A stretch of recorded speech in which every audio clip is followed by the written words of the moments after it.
Assalamu alaikum. Hello friends, எல்லாரும் எப்படி இருக்கீங்க? Welcome to Taste My Food. இன்னைக்கு நாம என்ன ரெசிபி பார்க்க போறோம்னா சூப்பரான ஒரு ஸ்நாக்ஸ் ரெசிபி. கண்டிப்பா குட்டீஸ் வந்து ரொம்ப லைக் பண்ணி சாப்பிடுவாங்க. வாழைப்பழத்தை வச்சு தான் இந்த ரெசிபி நம்ம பண்ண போறோம். இத நம்ம பனானா கேக்னு சொல்லலாம். இது செய்யறதுக்கு ரொம்பலாம் டைம் எடுக்காது. ஜஸ்ட் 15 மினிட்ஸ்ல ஈஸியா நம்ம இத ப்ரிப்பேர் பண்ணிடலாம். அதுவும் இந்த பேனை வச்சு தான் பண்ண போறோம். சேம் டைம் இது ஒரு ஹெல்த்தியான ரெசிபி கூட. ஓகே, இப்போ நம்ம ப்ரிப்பரேஷனை ஸ்டார்ட் பண்ணிடலாம். ஸோ இந்த வீடியோ கடைசி வரைக்கும் ஸ்கிப் பண்ணாம பாருங்க. இந்த ஸ்நாக்ஸ் ரெசிபி செய்யறதுக்காக இன்றைக்கி நான் ஒரு முட்டை இந்த மாதிரி உடச்சி ஒரு பவுலில் போட்டு வச்சுருக்கேன். ஃபஸ்ட்டு இதில் நம்ம ஜஸ்ட்டு பீட் பண்ணிடலாம். இது ஓரளவுக்கு அடிச்சிட்ட பிறகு இதில் நான் ஒரு அரை கப் அளவுக்கு சுகர் ஆட் பண்ணுறேன். இதில் நீங்கள் பவுட்ரு பண்ண சுகர் கூட ஆட் பண்ணலாம். அப்போ ஈஸியாக அது நம்ம மிக்ஸ் ஆகிடும். இது போட்டு நல்லா மிக்ஸ் பண்ணி விட்டுக்குங்க. நம்ம போட்டிருக்க சுகரை வந்து நல்லா மெல்ட் ஆகி அந்த சுகரே தெரியக்கூடாது. அதுக்கேற்ற மாதிரி நல்லா பீட் பண்ணிக்கிங்க. இப்போ இது நல்லா மிக்ஸ் ஆகிடுச்சு. இந்த ஸ்டேஜில் அரை கப்புக்கும் கொஞ்சம் கம்மியாக எண்ணெய், அதாவது ரீஃபைண்ட் ஆயில் இருக்குது பார்த்தீங்களா, அதை நான் போடுறேன். அதையும் போட்டு நல்லா மிக்ஸ் பண்ணிக்கிங்க.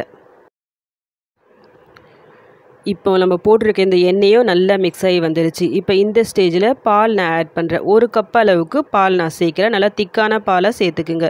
இதையும் போட்டு நல்லா மிக்ஸ் பண்ணி விட்டுக்குங்க. இதில் நீங்கள் காய்ச்சின பாலும் யூஸ் பண்ணலாம், காய்ச்சாத பாலும் யூஸ் பண்ணலாம். உங்கள் விருப்பம் எது வேணாலும் நம்ம யூஸ் பண்ணிக்கலாம். நெக்ஸ்ட்டு வந்து நான் ஃப்ளேவருக்காக வெனிலா எசன்ஸ் ஜஸ்ட் ஒரு ஸ்பூன் அளவுக்கு போட்டிருக்கேன். இதையும் போட்டு மிக்ஸ் பண்ணிக்கிங்க நல்லா.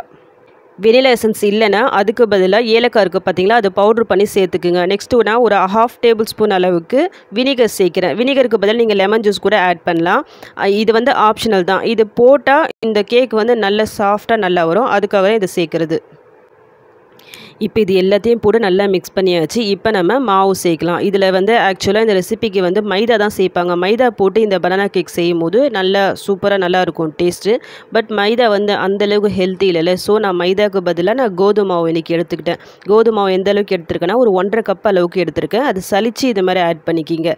அது சலிச்சுட்டு அது கூடவே ஒரு ஸ்பூன் அளவுக்கு பேக்கிங் பவுடர், ஒரு அரை ஸ்பூன் அளவுக்கு பேக்கிங் சோடா சேர்க்குறேன். ஒருவேளை உங்ககிட்ட பேக்கிங் பவுடர் இல்லைன்னா பேக்கிங் சோடா, அதாவது ஆப்ப சோடா இருக்குது பார்த்தீங்களா, அது ஒரு ஸ்பூனாக சேர்த்துக்குங்க.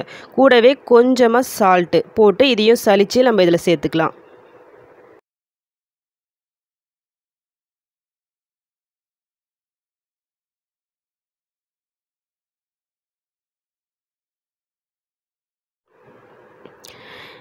இப்போ இது எல்லாத்தையும் போட்டு நல்லா மிக்ஸ் பண்ணி விட்டுக்குங்க. எந்த லம்ஸும் இருக்கக்கூடாது. அதுக்கேற்ற மாதிரி நல்லா மிக்ஸ் பண்ணி இந்த பேட்டரை வந்து ரெடி பண்ணி வச்சுருங்க.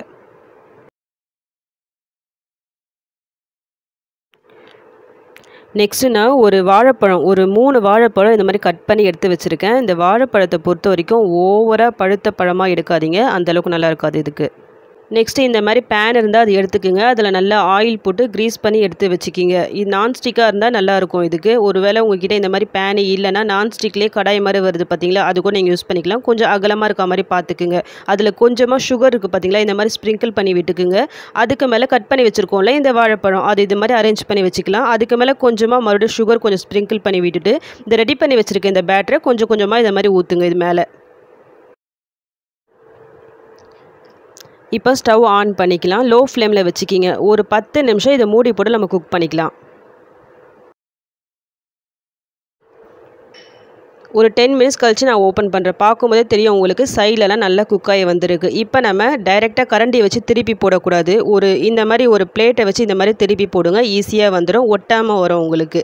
இப்போ வந்து கீழ் சைடு குக் ஆகணும். ஸோ இதே பிளேட்லேருந்து ஒரு கரண்டியோட ஹெல்ப்போட லைட்டாக இந்த மாதிரி தள்ளி விடுங்க. ஈஸியாக வந்துடும் உங்களுக்கு, உடையாமல் வரும் அப்போ தான் உங்களுக்கு.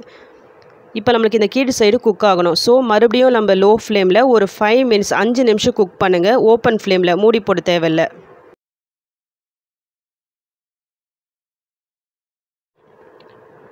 ஒரு 5லேருந்து 7 நிமிஷம் லோ ஃப்ளேமில் வச்சு குக் பண்ணுங்கள். அதுக்கப்புறமா ஸ்டவ் ஆஃப் பண்ணிவிடுங்க. ஒரு 3 நிமிஷம் அப்படியே விடுங்க. டோட்டலாக ஒரு 10 நிமிஷம் இது அப்படியே இருக்கட்டும். அதுக்கப்புறமா நம்ம இது வேறு ஒரு பிளேட்டுக்கு நம்ம ட்ரான்ஸ்ஃபர் பண்ணிக்கலாம். இதையும் சேம் அதே மெத்தட் நம்ம அந்த பிளேட்டை வச்சு திருப்பி போட்டோம்ல, அதே மாதிரி நீங்கள் ட்ரான்ஸ்ஃபர் பண்ணிவிடுங்க. இப்போ வந்து பிளேட்டுக்கு வந்தாச்சு. இந்த பேனில் பாருங்கள், ஒட்டாமல் நல்லா வந்திருக்கு பாருங்கள். அந்த சுகர் எல்லாம் நல்லா கேரமல் ஆகி அந்த பனானா வந்து அந்த சுகர் கூட நல்லா சூப்பராக ரோஸ்ட் ஆகி வந்திருக்கு பாருங்கள். அவ்வளோதான். இப்போ நம்மளுக்கு பனானா கேக் சூப்பராக ரெடி ஆயிடுச்சு.